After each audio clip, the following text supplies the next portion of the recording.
Iko Nini. Live number 5, si ndio? Yeah, so wacha tu gota watu kadhaa. Kulikuwa na nini moja funny. Zach, hatuta invite mtu for the first hour. Ninja tu iko around. So kuna nini? Kulikuwa na comment ya D alikuwa anasema watu wanangoja vile watu walikuwa wanangoja siku za KBC. Nakumbuka kingoja KBC ilikuwa gani ma lines. Yeah. So kuko na ka black and white. Tuko na like all shades of black and white. Alafu kuna color tuko na chekizo lines za rainbows. KBC ilikuwa ina open ilikuwa gani saa 10. On weekdays alafu na weekends ilikuwa saa 6. Alafu kitu ilikuwa interesting me on Sundays sometimes over the weekend on Sundays walikuwa wanaleta Popeye. Maana Popeye actors. Sijui kama mloi watch. I think he was too young. Yeah, me Popeye najua ni ya spinach ya cartoon. Yeah, kulikuwa na Popeye ya actors ya Disney. Walikuwa wanaleta like vitu za Disney. Hizo vitu ndio mwishinda kwa hii Disney ya saa hizi. Disney Plus. Like the few times ile nime subscribe to Disney Plus, I just hated it. I didn't even sancheki. Sikuwa ipenda. Mpaka ilienda up tu nikisilipiagi cause kuna time mtu yote aniharakisha. Nienda up nimeilipia. Na expect at least nitajipata on a random day nimekaa chini nikiwatch Disney. Nikishamaliza movies za Marvel there's nothing else. Of course kuna kina nani hizi vitu mpya hizi ma series but hizo series mostly zinakuwa 30 minutes. So kishamaliza there's basically nothing left but let's go Disney wataamua ku dig into their collection. Watu waonyesha hizo vitu za kina Popeye. Apart from Popeye sijui ilikuwa gani but KBC ilikuwa inaletaga movies za Disney like it's cause nakujaga mostly on Sundays. Na nini tena iko na happen alafu of course pia nishaichekiwa so kikumbusha watu je on Sundays pia kulikuwa na Ramayan na Mahabharat. Unakumbuka Joy Bringers? Zaka lazima kuona kumbuka Joy Bringers. Hiyo kwa show pia nini ilikuwa gospel music sio KBC. KBC. Yeah, me is kona watching KBC alikuwa tunaiget at all. Tulikuwa tuna struggle na KBC yani wakati tukagiwa. Smart TV haikuwa inakuja. Ilikuwa imekataa. Okay. So unakumbuka hizo siku nini inaitwa KTN nini yao ilikuwa hapo Nyayo House. So area yetu ilikuwa ina point directly kwa so ilikuwa clear mbaya. Ilikuwa tu ni KTN. KTN ilikuwa inakuja ki62. Bas. Hiyo that was the only thing for now. Other than that ilikuwa sasa ni ma VHS. Alafu na chiki Yusuf Hussein anasema yuko locked akiwa KJ. Brian Gesheo anasema Sundowner. Nuka Sundowner KBC radio. Hiyo siwezi sahau. Ilikuwaga AM hata kabla FM pia bado ilikuwaga. So wacha tubonge vitu kadhaa zile zime happen. Leo the former prime minister Japan alikuwa shot mpaka kadedi. What the fuck? Haujasikia story?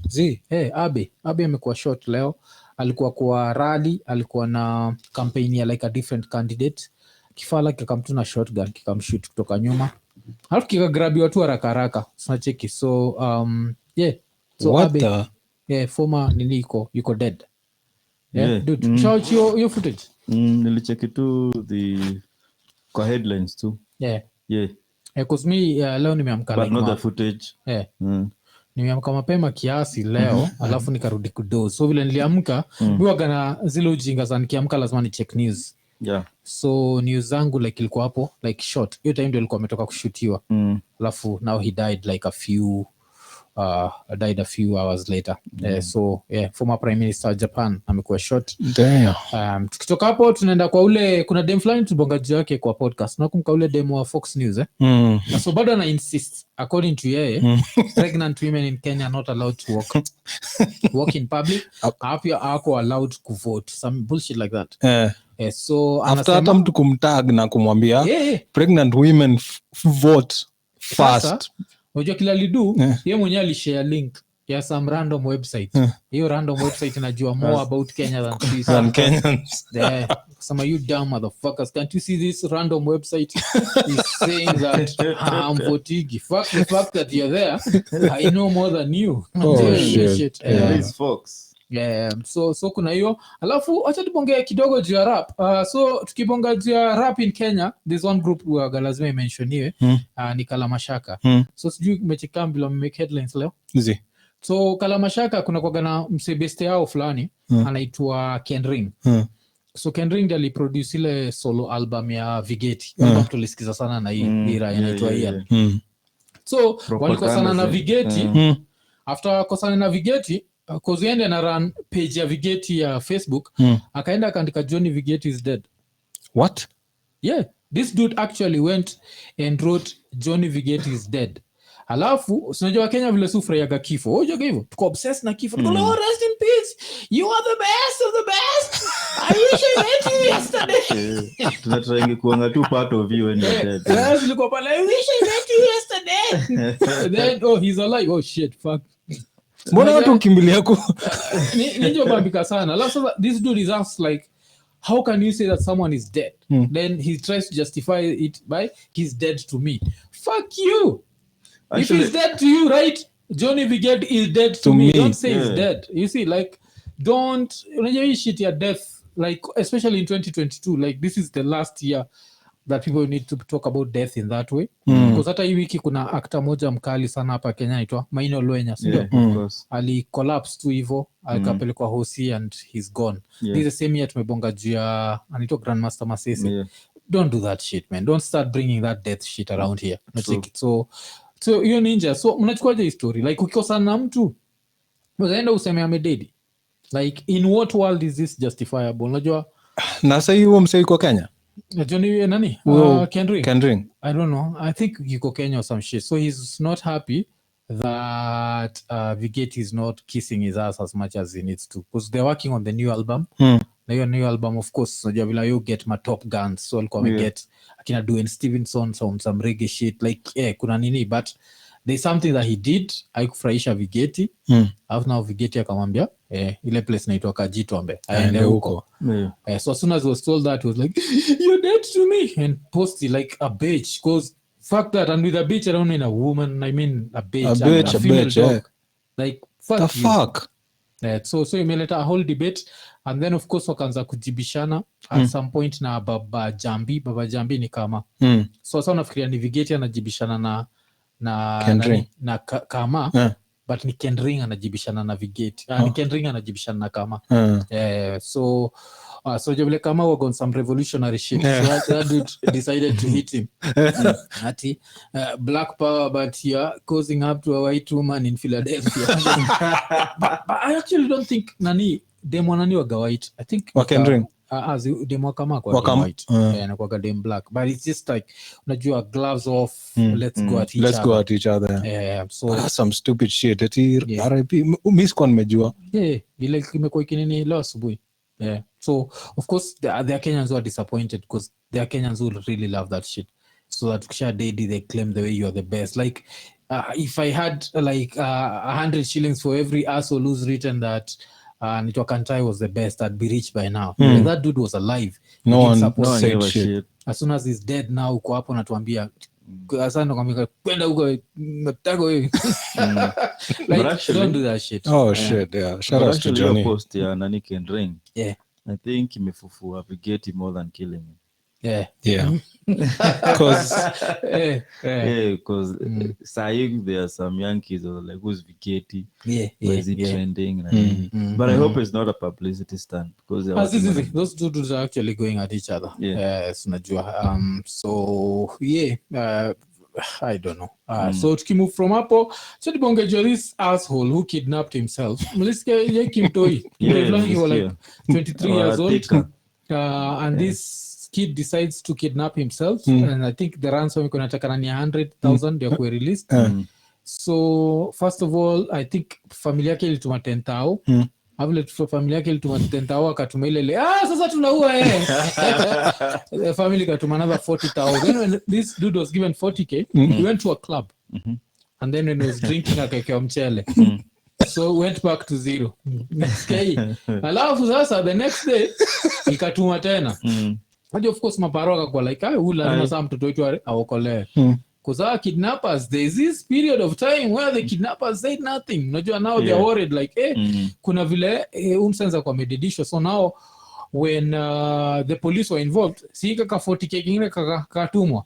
After kutumwa, sinajua makara wa Kenya, they don't need any nitangwa what like court order. So they can just trace hii pesa imetoka hapa inaenda kwa bar. Fala ikapatikana kwa bar. So ile hizi mafala za DCI zimeandika irrigating his throat. So Raya iko ndani saa hizi 23 years old. And this is what I'm going to say, like, why do that to your parents? Like, why do that? Like, you know, like make them all that. Why? So that you can go get drunk. It does not matter. Apart from being drunk, hata kama unaenda kununua nayo. Like, got a guy. You don't. Unless you really hate your parents, I don't like you. Come on. Why would you do that? Yeah. Funny thing, leo kwa Martin nimekam na mse fulani. Then alikuwa nichapia about lifestyle yake kwa mtoi. Akaniambia akacheka tu ukiangalia back like vile amechange. Akanionyesha dent kwa mkono. Sasa ni engineer kwa some airport. So alikuwa niambia by the sikuaga hivi. As mimi nimesumbua watu home. Kibuda anakam na simu naiba. Sisi anakam na laptop. Nauza. Sisi anabaiwa phone. Naiba bado. Anaiba alafu inapigwa. Inalia kwa mfuka yake. Na do shit. So they are like, what made you do this? Sasa hiyo budake ni karao. Budake ni intelligence. Mother ni intelligence. Yeah, so nikamuza like, well, hii kitu yote ilikuwa kwa nini? Because unajua ile kama at a time tulikuwa bonga about his story. Nikamuza like, is there something you are done? Like, is it kama ali grow up in marriage yenye iko ina function? Ananiambia konga tu kichwa ngumu hivyo tu. I just wanted to be cool among my friends na nini. Wow. So maybe hizi vitu zinaenda zikiget up these young lads. They wanna try kuwa like cool. The rest and nini because kila kitu najua mabeshto wako wana post those fake lifestyles. Kwa nini so una feel pressure that today is my turn. So I think alijikidnap then akatumiwa do then akatext mamlake thanks. Then akatresiwa thanks mom. Alafu tukitoka from like bullshit that has happened, now let's talk about another story that's just bullshit. It's just bullshit. So Sakaja ana claim that he was offered 1 billion shillings to quit the gubernatorial race. 1 billion shillings. So hiyo swali ni let's assume in some world that this story is true. Would you offer your 1 billion shillings not to run for governor and you're 33 years old? Would you say no? No. Mi ukiniekea 20 mil kwa meza in an election that I'm not sure because it's not guaranteed. It's not guaranteed. Ndio unaweza run but unaweza lose. Uniekea 20 mil. Ai, naweza kusaidia kukampeni. Naweza kuamua na kusaidia kukampeni mbaya sana. Alafu kwa Kenya unajua ni rahisi kabisa. Kwa Kenya utakuwa jana nilikuwa nimelala usiku. Bwana Yesu akatokea kwa ndoto akaniambia kuwa huyo ndio nimwachie hii. Unacheki? So kuna nini hapo? So Sakaja na claim alioferiwa 1 billion. And by the other side. So inamaanisha Igafi. So like dude, shut the fuck up. Cause sasa umemongezea profile yani. Nani? Igathe. Kwa nini? Si madam utakaga wasi wako na do. Sahi huyu mse aliofa mse a bill. Akona ngapi huko? Sahi si Igathe na. But I think alikuwa anamaanisha the system, the deep state. It's still bullshit.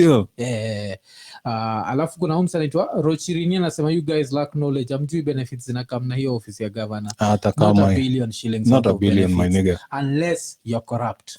So unless unatuambia unaenda kuwa corrupt. Nacheki, that's when unaweza sema say no to 1 billion shillings. No one is giving you 1 billion shillings for shit. Tuachageo story. Ati Bahati alisema anapatiwa 50M. Hizi story una believing in stories za kipumbavu. At some point kitu unafanyaga na jam na the Kenyan education system. Because like ka chini ufikirie. No one will give you $1 billion to quit a race that you're not guaranteed to win. So if I told you to put wewe mwenyewe as Ian, if I asked you to put 5,000 shillings, life or death, Sakaja is going to win, utakubali? Zako utakubali? Nikwambia put Igave 5,000 life or death. Yes, no one knows who's going to win. This one is too close. So how does this motherfucker know he's going to win? And this is the same dude who told us he had a degree from actuarial science. This motherfucker has been lying all this, but now all of a sudden, $1 billion, I think he's saying the truth. Bana, I said, tusinini, tusikue hivyo, ati bahati, you have been given 50 million. Shut the fuck up. Hakuna mtu amekupatia 50 yangu. Endo lie pale kwa ile na bahati na kaaje. Bahati na bahati. Ati bahati ya mwenzio usilalie mlango wazi. Although inakaa Wilipol alilalia mlango wazi. Okay. Feelings. Another story that has happened in Kenya ni umesikia Madhari Hospital inakuwa moved from place iko to Karen. Zimechizi Karen. Si wanafikiria jele the scenery.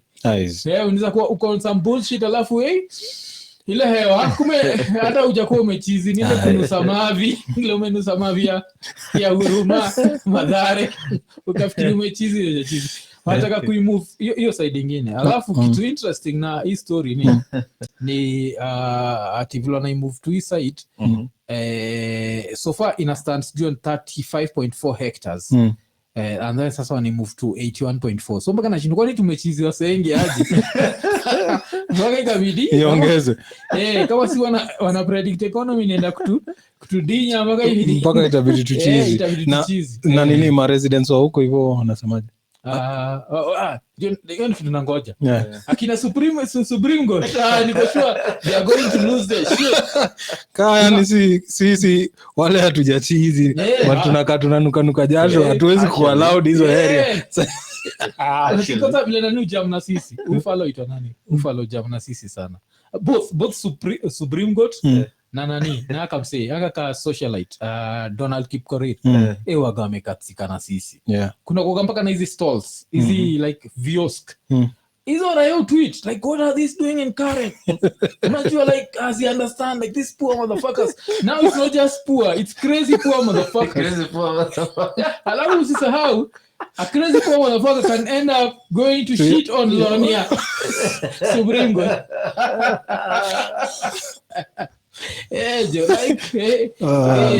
kuna hizo public means Nairobi Karen Madhare I think ni poa ipelekwe huko funny enough coming to think of it like hakuna haja unajua msanaji Huruma life inakutandika unaweza chizi juu uziko next to unapita kwa hiyo gate na rai umechizi kirukaruka nimepatiwa free food uko like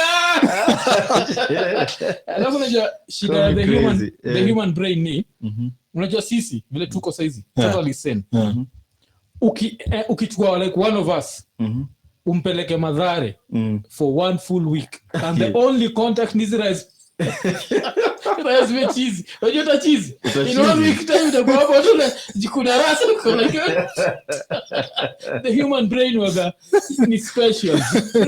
So me I think it's such a good idea. Ni vile najua it's an idea that's been needed by corruption.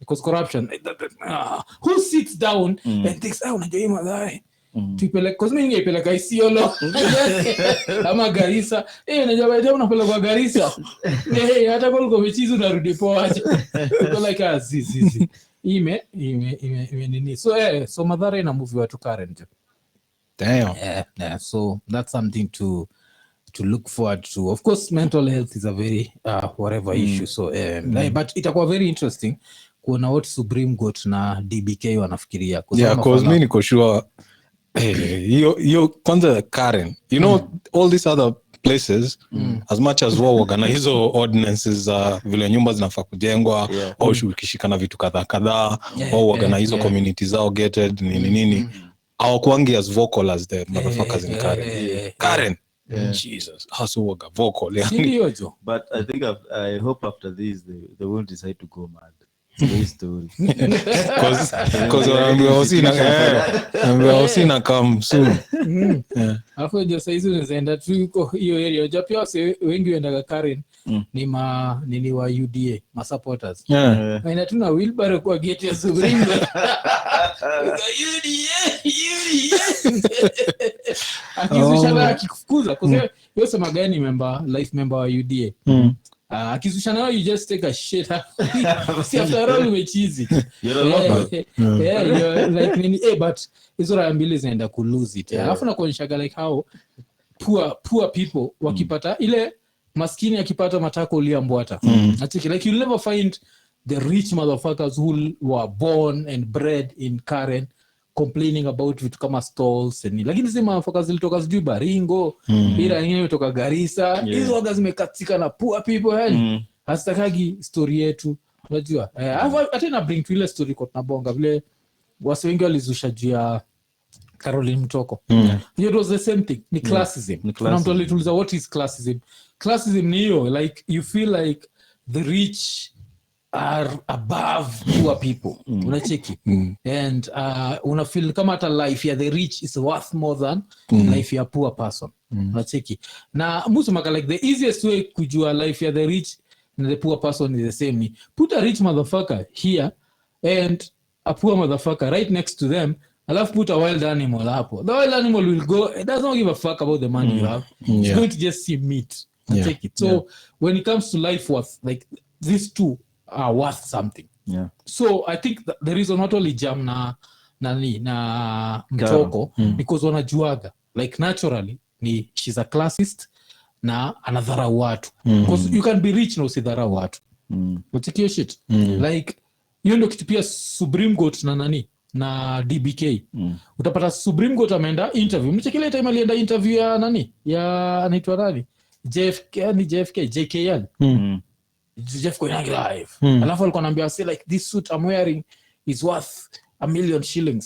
Like you have to tell me because when I looked at the shit it was just a suit. It didn't look like it was worth $1 million.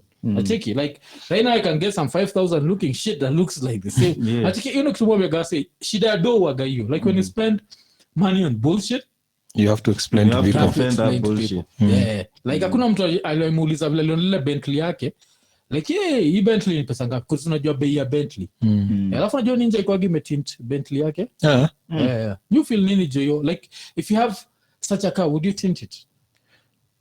It depends. It depends where am I tinting it. Inakamna ikiwa tinted with the official shit ama naipeleka River Road. Asijui. Either way. Because I don't mind.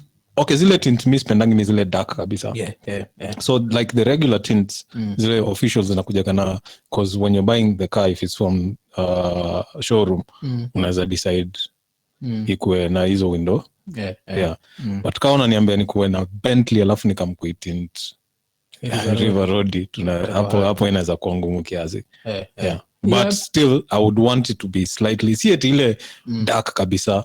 But hizo nini because the last time niliona ya Supreme Court ilionaga pale stay sahau. You don't come across a Bentley every day. So that shit like in Kenya jo. Unajua soko states poleni jo. In Kenya we don't come across that shit every day. So Kenya itakuhit like so that shit alafu unajua ilikuwa like hiyo ninja iko clear. Alafu unaona hiyo nayo woga. Mimi hata gari ya kawaida. Windows watu wao wako hapo ndani wanacheza tu wako tu zile za Supreme Court za baba. Check like hiyo ni well unaweza tint. Mimi na tint because privacy. Privacy reasons. And also it looks nice when you can't see inside. Car looks nice when you can't really see inside. Afu hiyo pia lazima nikuulize hii. Ile time kuna time nimepitaga nani? Mse anaitwa nani? Jirongo kwa some orange Range Rover. Tulikuwa nawe? Nazizi. Because Jirongo pia wagana hizo za ovyo. Jirongo yo drive window ikiwa chini kabisa. So window iko chini alafu iko tu zile za this is some of that Y2K money jo. Iko nene. So Johnny also alitengeza gado na Y2K. So you drive peke yake alafu window ikiwa chini kabisa because me feel like money inafaa kuwa discreet to some degree. So me, that's the reason why I tint. I don't want you to see me because I feel like okay, because watu wengi wale nishasikia wakisema they want to be seen because yoko brag like nitakuwaje na gari kai na msijue. Mimi naweza taka ile tu chini ya maji tu, yani amnioni, mnaniona na amnioni, mimi naona tu unani feel. So kuna hiyo. So hizo ndio I think story kadhaa. Hizi story ya mwisho tunaenda kubonga ni hii story ya the Children's Act. Imekuwa passed leo. This is some shit I didn't know. That apparently in Kenya, before leo, an 8-year-old could have been criminally charged. 8-year-old. Before leo. For committing a crime. 8-year-old. So leo ndio imekuwa signed. So saizi ni 14 years. Like, I'm to India kuwe prosecuted criminally. Lazima kumefika 14 years. So, mnachekeje? Sikuwa najua mimi, it's a although bado 14 ni kidogo but unless sasa kuna hizo unajua ndio 14 unaweza kuwa charged criminally but as a child so jela unaenda si ya kawaida because wanasema crimes za up to nini zitakuwa zile za community service na vitu kaa hizo because unajua kuna kuga na hiyo danger ya kuachia watu ipia too much freedom. Ukiangalia Japan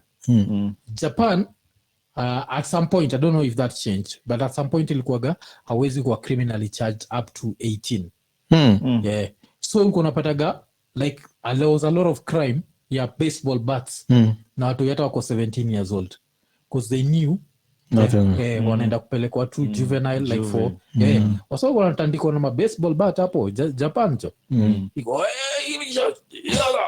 ugonga hapo jambo la Japanese tayari wao ni kama mikasirika na hajakasirika so wasalikuwa wanatandikwa sana so sasa hizo wamemuvio nini to imekuwa imerushwa to 14 years. What were 8-year-old kids doing at that point? Paka ikambo okay. Yes, hata ndio nashindwa je. Shit.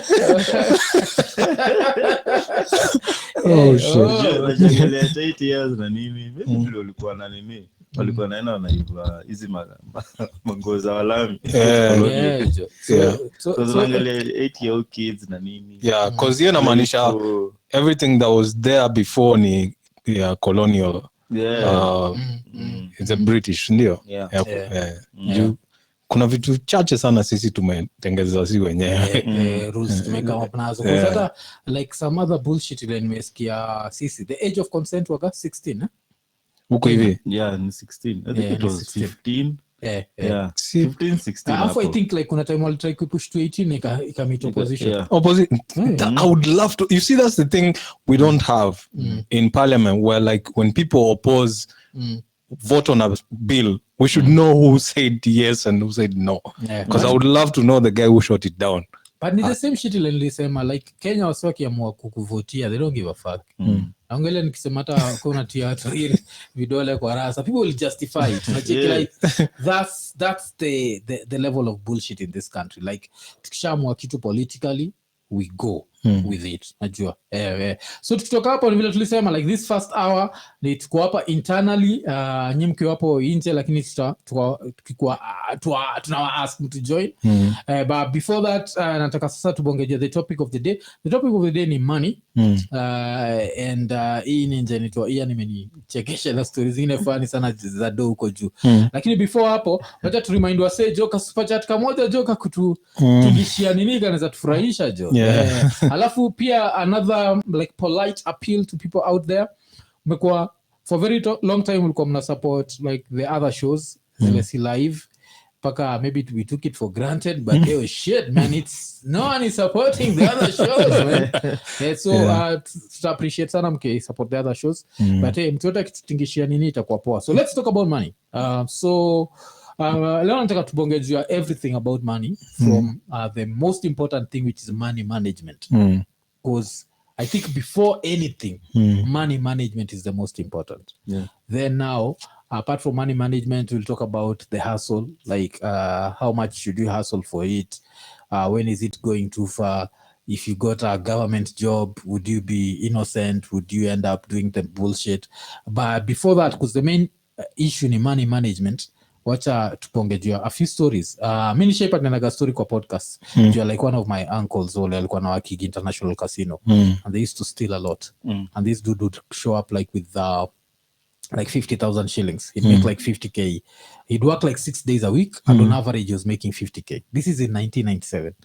You can try and imagine how much that shit was. Like 1997, I think Brady Full ilikuwaga 10 bob ama saizi Brady Full ni 50 bob 55 actually because nakumbuka tukiwa chuo tulikuwa tunabaigi like quarter ilikuwa 5 bob so Brady Full no 5 bob ilikuwa gani ukiwa sasa nini ukiwa chuo hiyo iko slightly above above ilikuwa 16 bob kitu kama hiyo unacheki so saizi Brady ni 60 bob so hata tukitumia inflation that's like 4 times so if this dude was making like 50 G's every day it was equivalent to making 200 G's right now that motherfucker is broke right now as we talk saizi he's broke unacheki why because of poor money management and when I think about poor money management I always think about Luos because Luos wagana ujinga ya pesa otas fuck that shit pesa sio task respect the money but sasa leo nimecheka because this dude Ian starts giving me shit that siko nafikiri wasapere wanaweza do like kuna wasapere who do some damn ila hivi nicheka shoko jizo so Ian I think was an IO so today we're talking about mostly money management why some people nasemaga a fool and his money are soon separated like so how are you managing your money? Are you teaching everyone else around you? Or shall you have any regrets about money? So like let's start with a funny story. So dude, tupatie I think it was a story gani. It was a hii story ya iko na story moja. I think it was a story ya Ngoza. Umsa wako Ngoza. Sikia jo. Na story mpaka ya Ngoza na do. Okay, all these stories go related na one thing. Na ni zile do expect. So umekaa tu mtaani nini sasa makamako wanakuambia tunataka kubai land yako na since maybe my parents wako walipass wanakuambia like when ndio like the executor of the what you know estate so uko na do kaa best yangu kitu ya kwanza unadu ni single sio tu kwa bar it's alcohol and women ndio kitu umaliza kado haraka sana so ninja ilikuwa inaenda kwa bar na leo nasema kama umevaa panty ya white panga line tao so I think upatiwa say backstory ya umse so alisell land yake like how much how much maybe a meter and this was which year mid the tens it was the tens kwa 2010s huko 2010 hapo so like let's say 10 years ago sana actually so ninja iliuza land yake parents wake walikuwa wamepass so yeye alikuwa tu na a lot of free time na hizo do zake so si alikuwa na resorted to more drinking so nila kona do mob alikuwa nafikiria ni so much mpaka sana anaanza game nazo like hii pesa hizi 1 million hizi leo nafali I think hata alikuwa na solo msaidia saka inakoba so this day akaamua like ile dem yote atakuwa amevaa ule waitress atakuwa amevaa ngoza ya white na mdunga tao so wanakamkumuonyesha ama unapanga line unainua tao unakuwa na secretary hapo so kulikuwa na commotion kwa ladies room wana exchange the same goal black na red wanaenda ku exchange muonyesha but the sad story ni after that nigga just committed suicide. Oh shit. That's sad. Went broke and committed suicide. So kuna this dude wa kwanza same area kuna dude ya kuchora ya kuchimba mtaro so apatie story ya mtaro in another area there's mjama still akauza shake and one day akaita watu wa clan yao family members, neighbors, nini, kujeni. So walimpata busy kichimba mtaro. Amenyingojeni hapo mtaona. So mwangalia anacheka juu sa bullshit Nani akasimama kwa hiyo side yao and then akaruka. So na try kuimagine nikamzae na kakona kautamu. Kameruka mtaro karibu kaanguke huko ndani. Anamwambia tilio nimevuka poverty line. Sikia hizo je. Mzao siko la nyinyi. Hii kueleza ovyo. To extend kama mko kwa club. Amesahau sweta yake. And that 8-year-old kid anatumwa Jaco. Hapo nje anatumwa na punch for the travels. Na only walking distance. But sahi niko na do siwezi enda nimeruka poverty line. Another thing. Like what happened to the dude? Alijinyonga na belt. Ange afford ni Europe. Nasikia hiyo. Alijinyonga na belt. Nika ile design ya Caradine. But at least Caradine was jacking off as he died. You're there like both of these niggas committed suicide. I need to find out where my friend is because I don't know what happened. Kuna mse pia kuna domo. So but I think nini wacha tusikie historia zake ado alafu ndio upatiane historia yako ingine ya nini. Cause yangu si eti ni funny, but I need to find out where this guy is because people are committing suicide. Ni wale wa Masai walilipwa ile do ya British that time the British decided to pay for the atrocities. So umseli kwa best yetu one day tuna struggle na yeye kama kawaida kwa base. The next day the guy is a millionaire. Watu walikuwa wanaenda F2 on a daily basis. Shit. F2 daily. Unajua sisi ilikuwa gani ile sijui Sundays ilikuwa kinaitwa jam session nini once in a while. After that ilikuwa ni daily.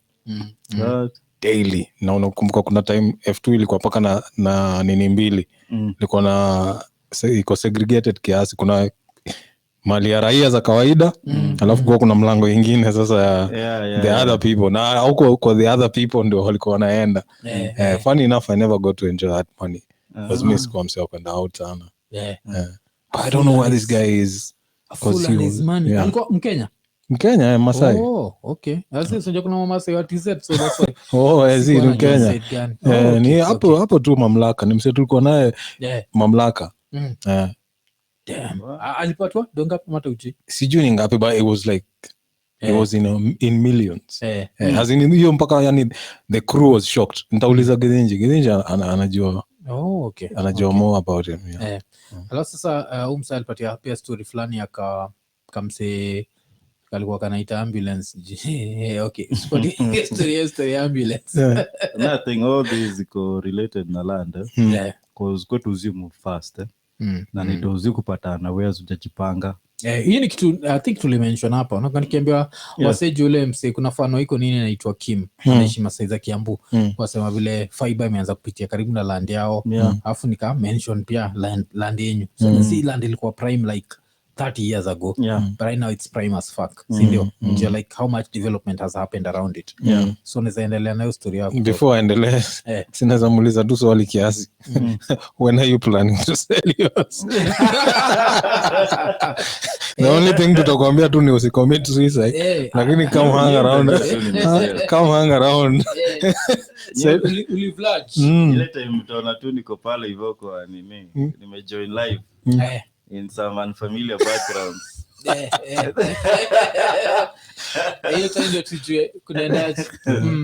So this nigga, this is around like 20 years back. Amegaiwa land. Unajua ukifika some point uko na family na nini. So unagaiwa land yako. Sasa uuse. So you can do unablessiwa yani. Weke kasimba kako. Unaweza cultivate some crops. A space ya kujenga na all that. So kuna nyalikata because it was big. Those families zenye ziko blessed na huge chunks of land. So kata nini kata portion yake. Life changed for this man. Nakumbuka at around that time kulikuwa na the one of his kids alikuwa na undergo confirmation classes. This is a church. And she happened to kuwa mgonjwa akitoka or one of those sessions. Sa akaita ambulance na niju I think it was just a common cold. Jia homa. And then akaita taxi ya kufuata hiyo ambulance. And then on the day of that confirmation, ilikuwa ngani convoy, hired like 3 taxis katikati. And this was before Uber, so that means taxis were expensive as fuck. Taxis ilikuwa 2 West. Ilikuwa tu za kupeleka walami from point A to B.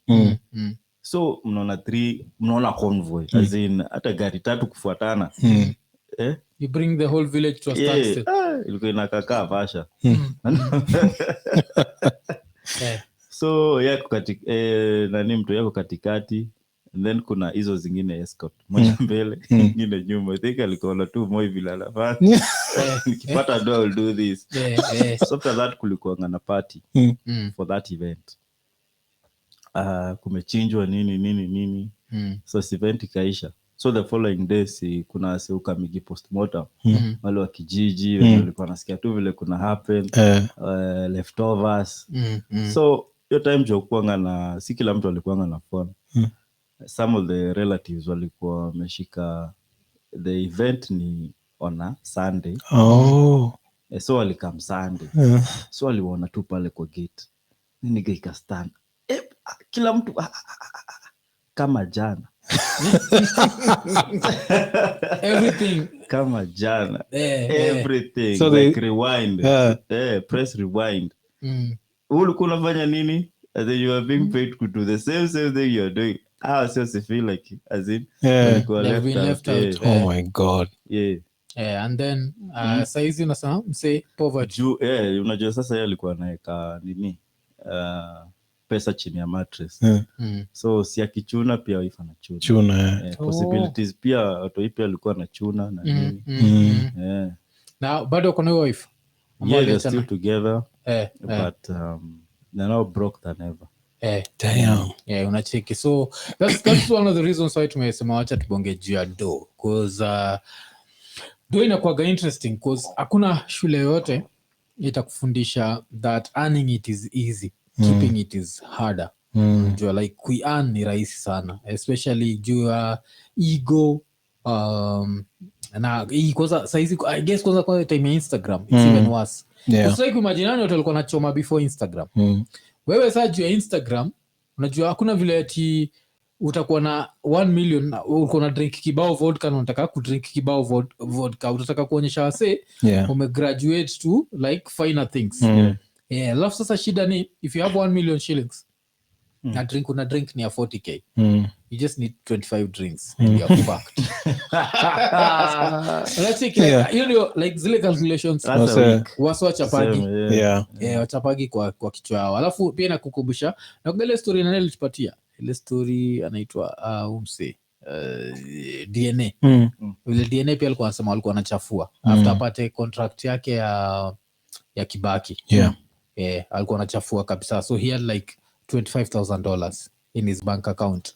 Damn. And he kept withdrawing and withdrawing and withdrawing. Hapo kwa anasema anakumbuka the last time alienda kwa hiyo account aka withdraw the last 1,000. Alafu alikuwa anaangalia nyuma yake, there was no fucking person around him. But when the money was there, all these motherfuckers are around you. Nacheki.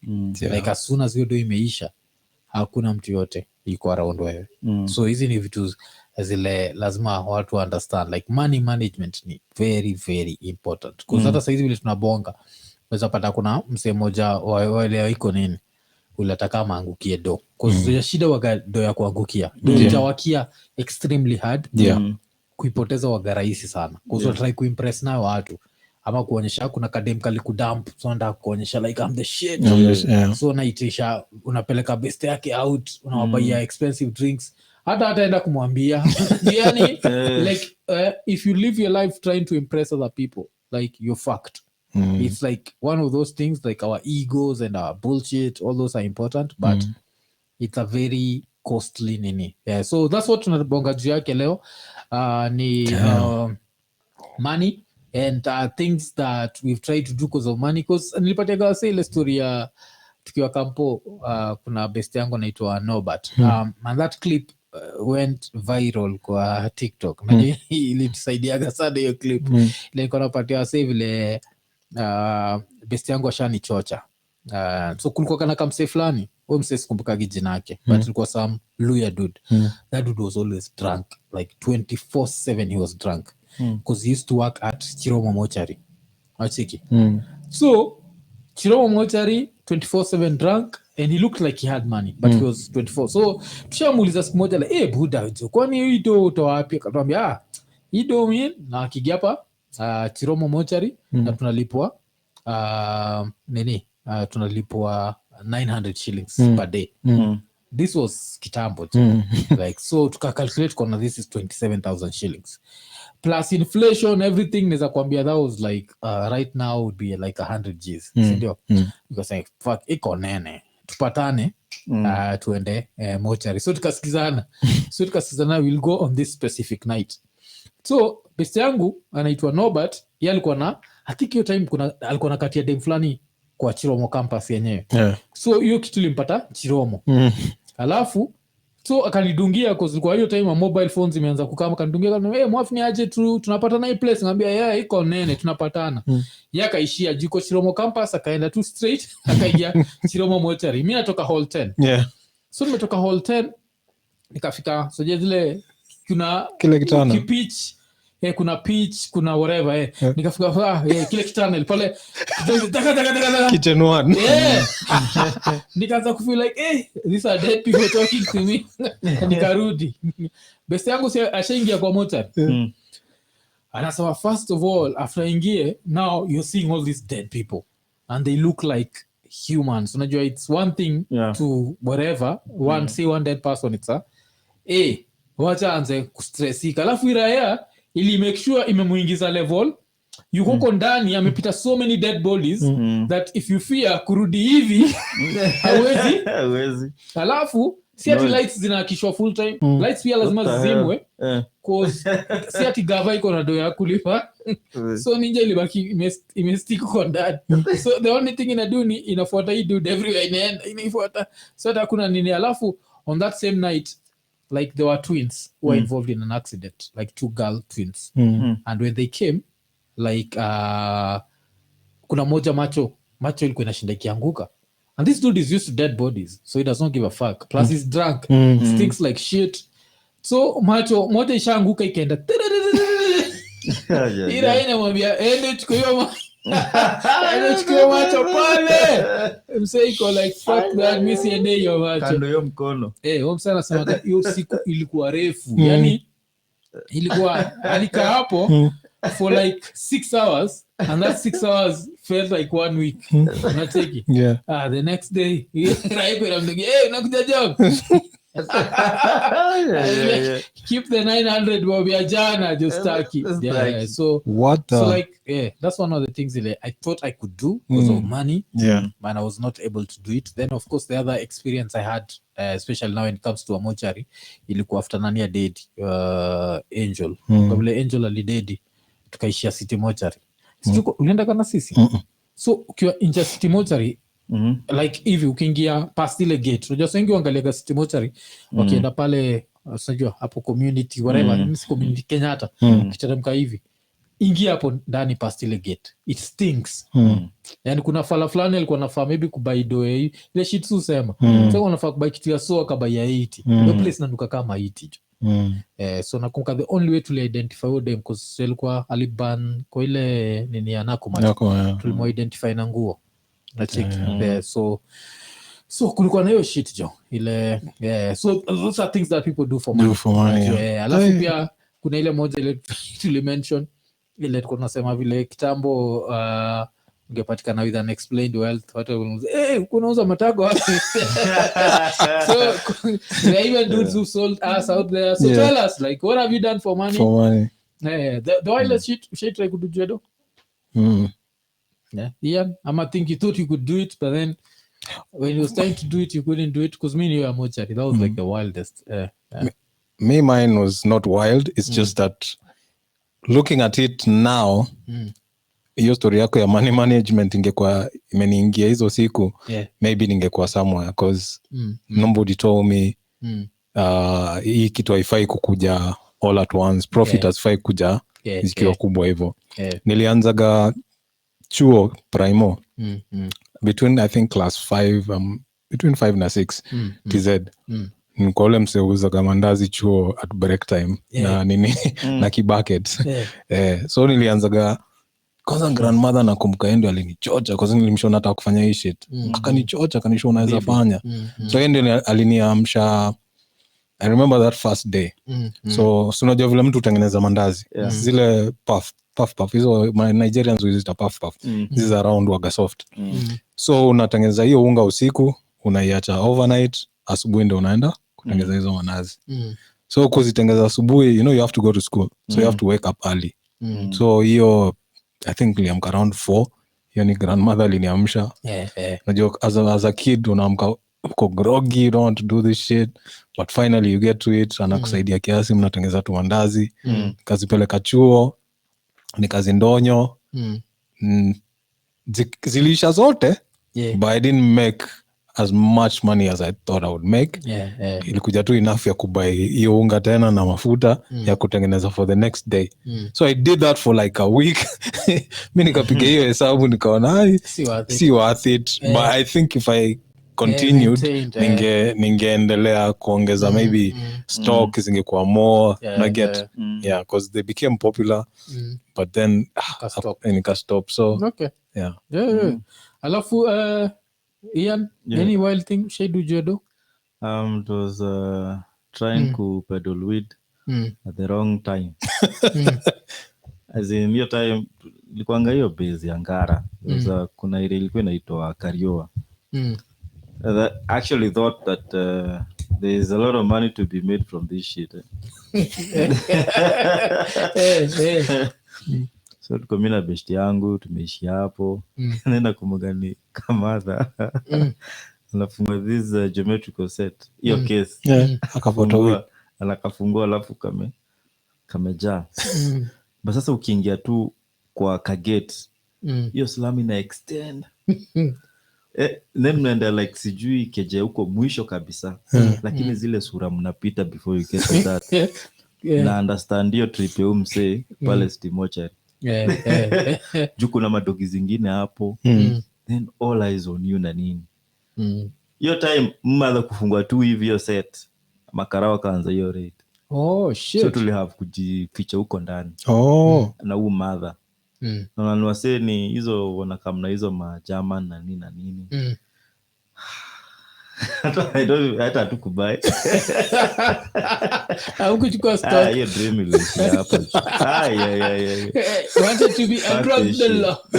Fuck that shit. The gangster, the killer, and the drug dealer. Shit. Ilisha tu hivyo. So nilo unajiuliza like. Hata beshte yangu aniuliza nilikuleta wapi? Wow. So tunataka ku-open up lines saizi like sija video, tunataka kushare link. Alafu pia kabla tusahau jo, sijui zako utaweza kuishare. Wasioja subscribe jo, Iko Nini Clips. I think we have like 7 subscribers peke yake jo. Tuchangamke, Iko Nini Clips. Tutakuwa tukishare like shorter clips. Wacha nisome a few comments. Kuna Iko Nene, huyu ni Robert Wajao.